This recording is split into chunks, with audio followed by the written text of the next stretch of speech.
Yeah, man. Iba-iba ang kulay. Nakaka-curious. Kaya,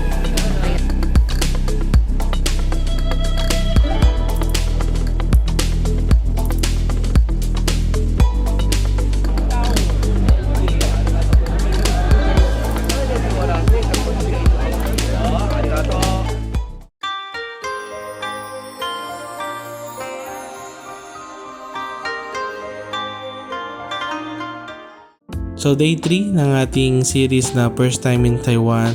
So talagang nag-enjoy kami sa gala natin dito sa Taiwan. So maganda ang ating pupuntahan today. Pupunta tayo ng Chiang Kai-shek Memorial Hall. So isa ito sa magandang galaan dito sa Taiwan. So kung kayo nagbabalak din kayong mag-Taiwan, so isa ito sa may isasuggest kong puntahan. So kung sa Ximen kayo naka-hotel, kagaya namin sa Ximen kami nag-hotel para malapit kami sa Ximen Ding. So from Ximen, sasakay lang kayo ng MRT papuntang Taipei Main Station, and then Taipei Main Station naman, sasakay ulit kayo papunta naman ng Chiang Kai-shek Station. So mabilis lang siyang puntahan guys. So I highly suggest na kumuha din kayo ng FanFast card. So para mas ma-enjoy at masulit nyo ang Taiwan, di ba? Meron siyang 1 day, 2 days at 3 days Sunday access. So unlimited bus and MRT ride siya at napakadaming kasamang freebies, at pwede nyo rin siyang gamitin sa ibang galaan kagaya ng Taipei Zoo at sa iba pang mga pupuntahan nyo dito na merong entrance. So anyway guys, continue tayo sa ating gala today at nandito na tayo sa Chiang Kai-shek Memorial Hall. Pakita namin sa inyo ang ganda nito. Let's go! Alright guys, so check natin tong Memorial Hall nila.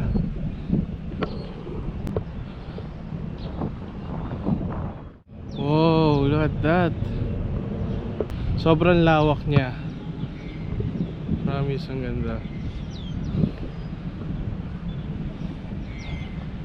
Ikot namin kayo dito.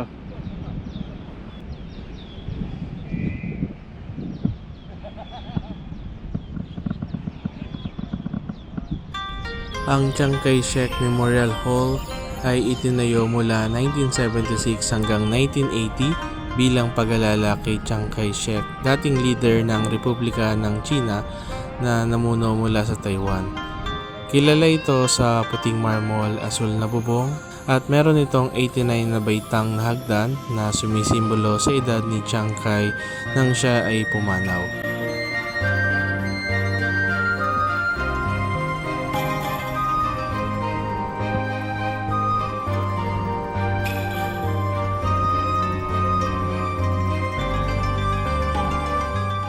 Try natin lapitan tong White Temple nila dito.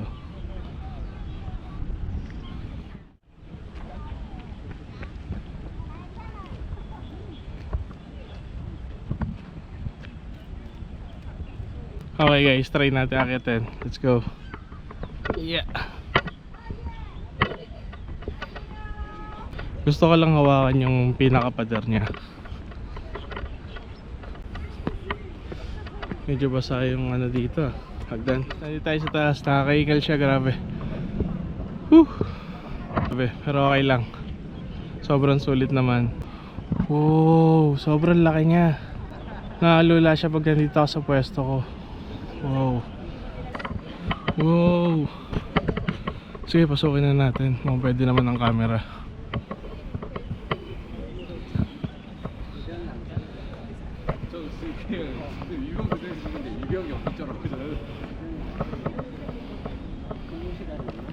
Wow guys, ganda.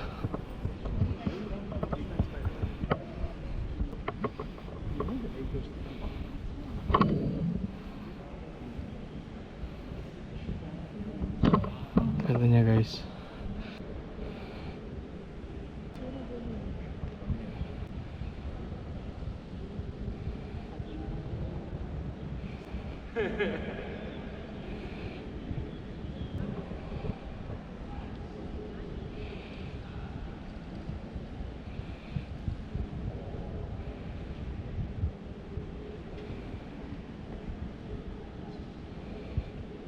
Let's go. Labas na rin tayo.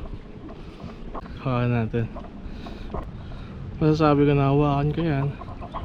So yan, hawakan na natin. So baba na tayo. Pero bago tayo baba, pakita ko muna sa inyo ang view dito sa taas. Look at that, guys. Wow, ganda.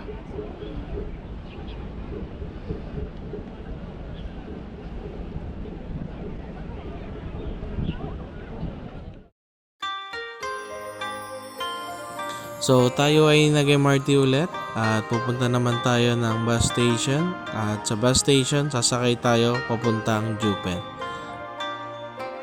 So after 1 hour bus ride, nakarating na rin tayo dito sa Jupen. So dito sa Jupen na ulit siya, so bumili kami dito ng kapote, 40 NTD ang isa. So dito kayo bibili. And umbrella is 100. Alright, so all set na tayo. Pwede na tayo sumugod sa ulan. Let's go.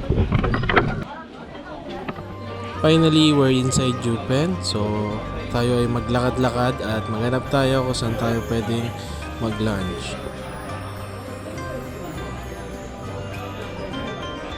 So, habang kami naglalakad dito sa loob ng Jupen, kami ay may nakitang local resto na pinipilahan. So, dito namin napili mag-lunch. At kagabi pa ako nag-crave sa rice. Ang in-order natin is pork rice at si Babe naman ay noodles, at kay Mama and Jessie and Betty nag-pork rice din sila. At bumili rin tayo ng sliced pork and eggs.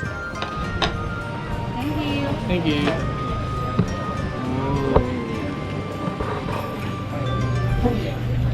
50 NTD ito mga pork rice, and ito yan, puro 50 NTD yan isa, and then 15 NTD naman sa 1 egg.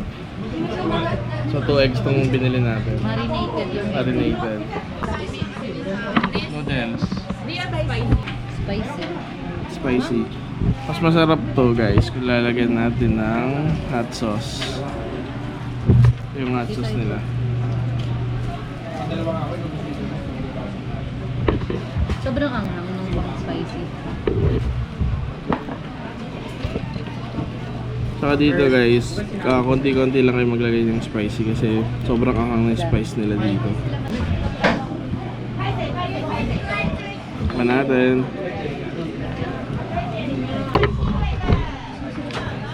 Sarap. Anghang.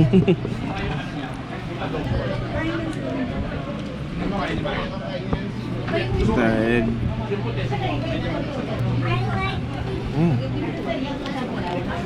Hop. Halo. Sarap. Na.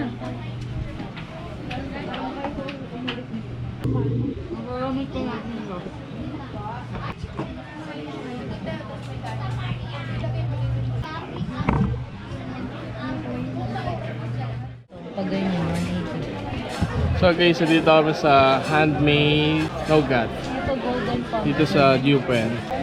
So dito may pa-pre-taste sila.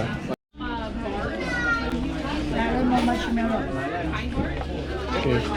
If you want, if you friend, this is smoking. Pre-taste, guys. You buy 5 1. Cranberry. $1.06 bucks. Cranberry nougat. $1.06 bucks. Hop. Tsaka yung isa. 280. Manulagay. Kita yun. Pero kabuwag.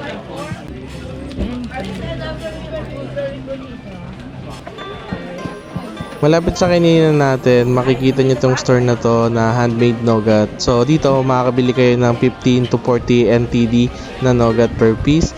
So napakamura, at makakabili rin kayo ng ganito yung per pack na nougat. So depende sa inyo kung anong trip nyo, kung gusto nyo mag-uwi ng maraming nougat. So dito na kayo bumili sa Jupen. Sino ka mukha? Si Tio. Si Tio. Labas yung ano. Labas ang putotong eh. Putotoy niya. Ito lang yun. Ito yung Ito yung sikat spirited niya. kamay. So malapit sa bilihan ng handmade nougat, may kita nyo tong bilihan ng accessories, souvenirs, luggage tag, and keychains. So sulit mamili dito kasi napakamura. Sa ibang store kasi mapapansin nyo, doble yung presyo kumpara dito. So dito, mabait pa yung nagtitinda, talagang very accommodating at makikipagbiruan sa inyo. This is open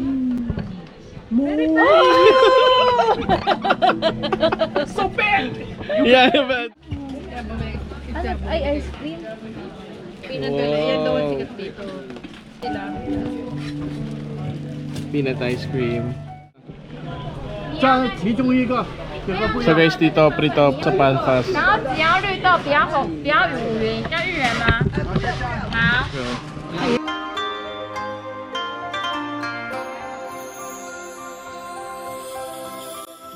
So guys, another libre from Panpas. So tikman natin to.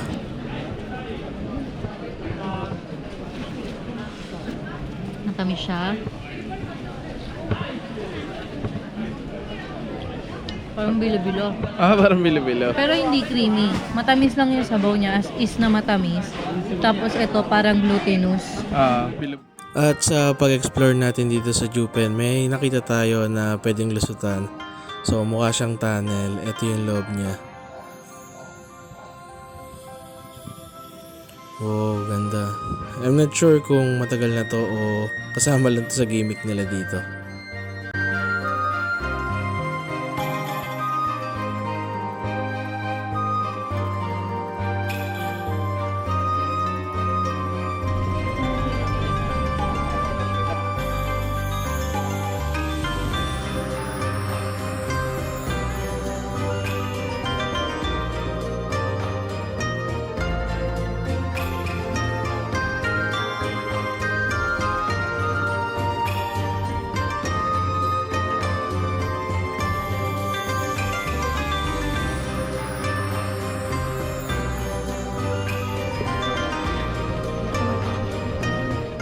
Trio pang station going to Shipen.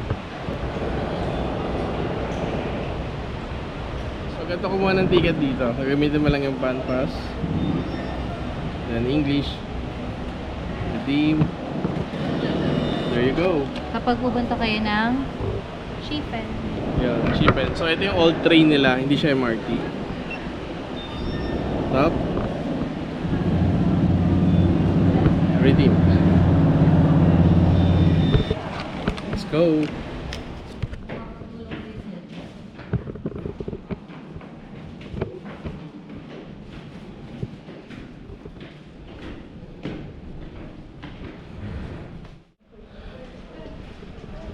Alright guys, we're here. Maghihintay na lang tayo ng train. So after 5 minutes of waiting, nakasakay na rin tayo ng train papuntang Shipen. So guys, from Jiupen, sumakay kami ng bus papuntang Riopang Station. So inabot kami ng around 20 minutes plus 10 minutes walk at narating natin tong Riopang Station. And then dito sa Riopang Station, sumakay tayo ng train and on the way na tayo sa Shipen.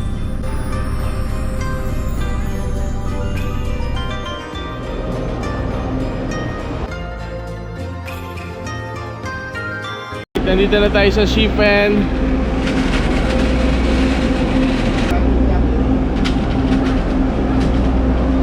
Ayun guys, may mga lantern. Ayun.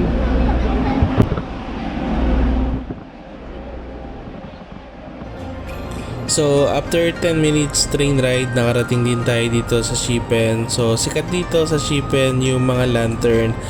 Susulat mo yung wish mo doon and then papaliparin mo sa langit. At marami rin ditong iba't ibang klaseng street food and mga local resto. So ikutin natin to guys, check natin. Let's go.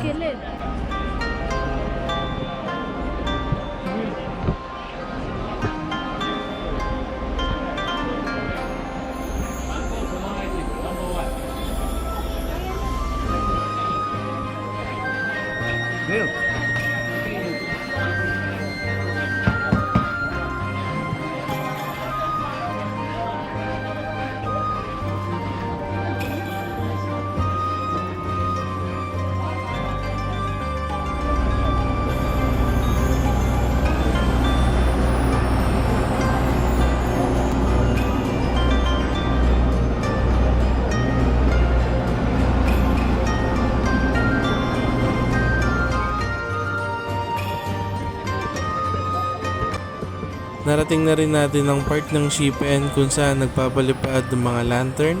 So tara, palipad na rin tayo. So yan guys, magpapalipad tayo ng lantern dito. So kailangan nyo lang ulit ng PanPass card. So dito tayo bibili ng ating lantern na papalipadin. So gagamitin natin ang ating PanPass card kasi included siya sa PanPass.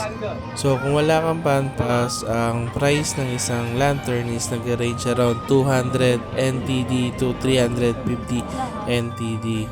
So dito kayo pipila guys pag nakuha nyo na yung lantern. And yun, so dala na sila. Tapos dito kayo magsusulat ng wish mo. So dito tayo magsusulat. Happiness mo lang. 这个是做的吗？这个不用写啦。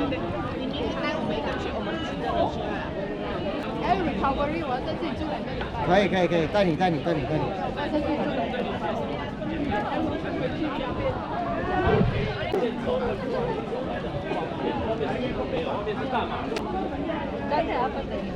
不多，开始讲。哎。 Good health, happiness, success, wealth. At ito yung kay Beth. Health, happiness, long life, and wealth. Ito yung sa amin ni Babe. Happiness, love, prosperity, success.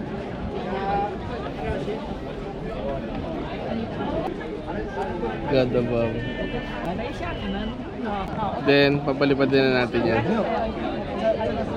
Cute! Wow! Guys, look at that! Napili na kami. At magpapalipad na rin tayo. So, after natin pumila, tatawagin na tayo ng mag-a-assist sa atin. So, nakakatuwa sa mga nag-a-assist dito dahil marunong sila mag-Tagalog. At sila rin ang magtitake ng pictures nyo at tuturuan nila kayo ng posing. Sila rin ang magbibideo sa inyo pag papaliparin na ang lantern.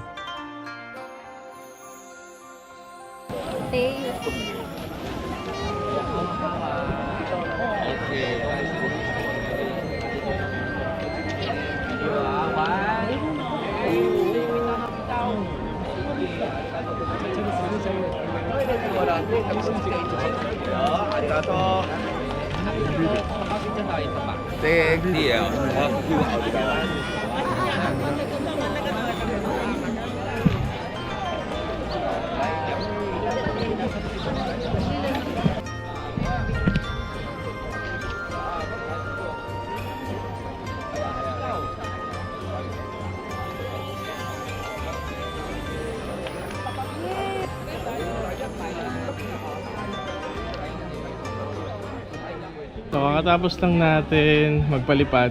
Tapos, pasok naman tayo dito. Ikutin natin yung kanilang street. Check natin yung mga foods and yung mga tinda nila dito.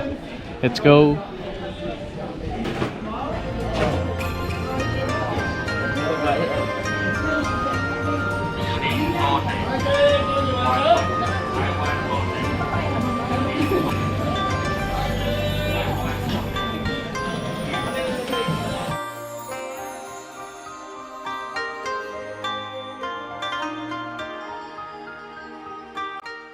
So sa paglalakad-lakad natin dito, nakakita tayo ng nagtitinda ng corn.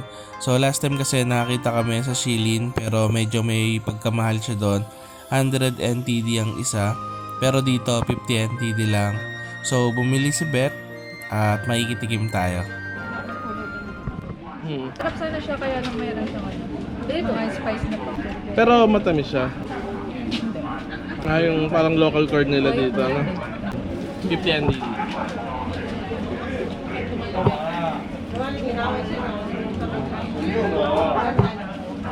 Sarap.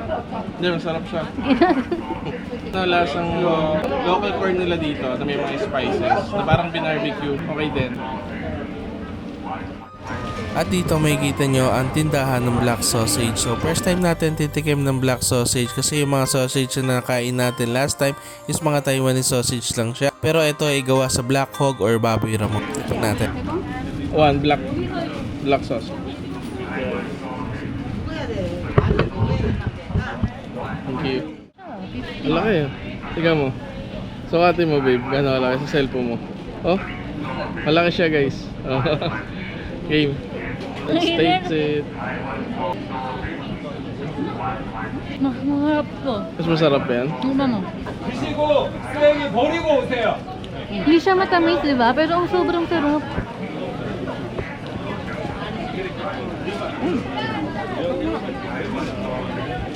Last time, yung binibili namin dito is Taiwanese sausage siya. Ayun yung parang chorizo na medyo matamis. Ito wala siyang tamis. Talagang sausage siya. Talagang sausage lang siya. No? 50 NTD, not bad guys. Guys, pag pupunta kayo dito sa Shipen, hanapin nyo to. Hanapin nyo tong store na to. Sobrang sarap talaga. Kahit yung stick makakain mo. Hindi, joke lang. Gago! Sarap guys. Ito talaga.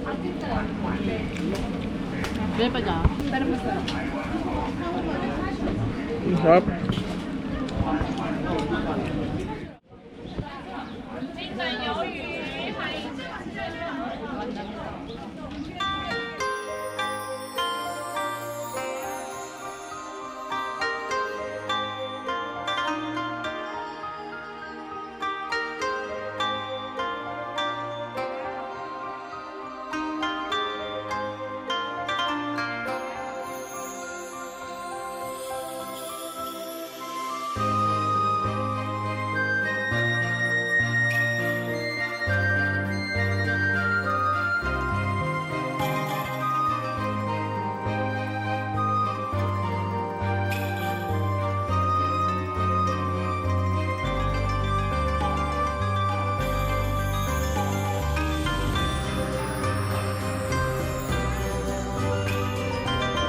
So, ang next destination natin ay Huasi Night Market.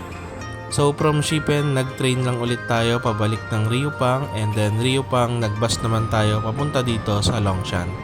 At ngayon, on the way tayo sa Huasi Night Market. At nakalagay dito sa Google, meron pa tayong 16 minutes walk papunta ng Huasi Night Market. So, tara!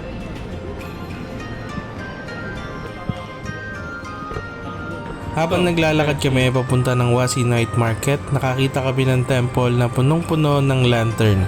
Pasukin natin. Tara! Pupuntahan natin ang Longshan Temple. Let's go. Wow. Look at that guys, dami ilaw. Look at that guys. Tara, pasok tayo. Wow, look at that guys. We're inside the Longshan Temple. Itinatag ang Longshan Temple noong 1738 ng mga imigrante mula Fujian, China bilang lugar ng pagsamba. Parang bumalik ka sa nakaraan habang nasa gitna ka ng modernong lungsod.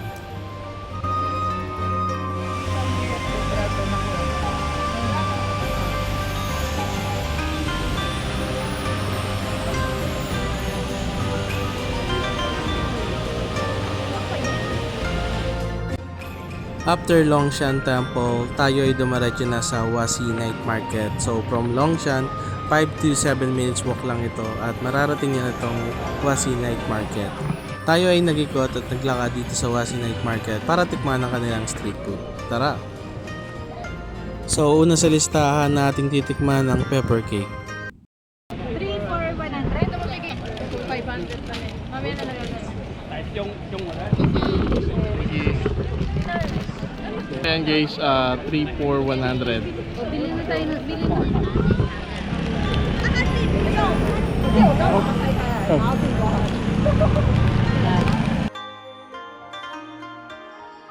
Sarap babe no?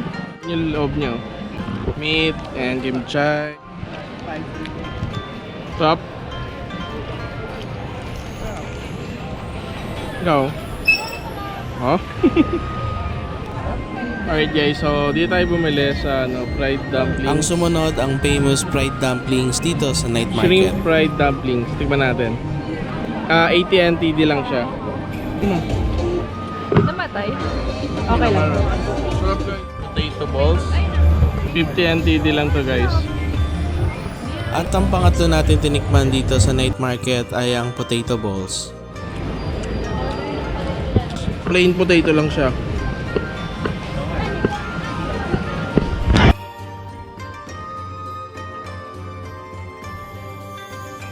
So guys, tikman na natin ito binili ni Beth na strawberry. At ang last natin tinikman, ang tanghulo. Sarap guys, sobrang strawberry tapos ang tamis.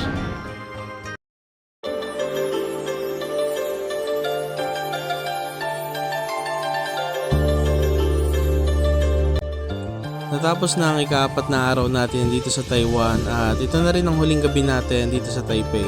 So sa susunod na video, samahan nyo naman kami sa paglalakbay papunta ng Kaohsiung para tuklasin at maranasan ang ibang bahagi ng Taiwan. Kaya huwag kayong bibitaw. So samahan nyo ulit kami sa next adventure. So see you guys sa next video. Bye bye!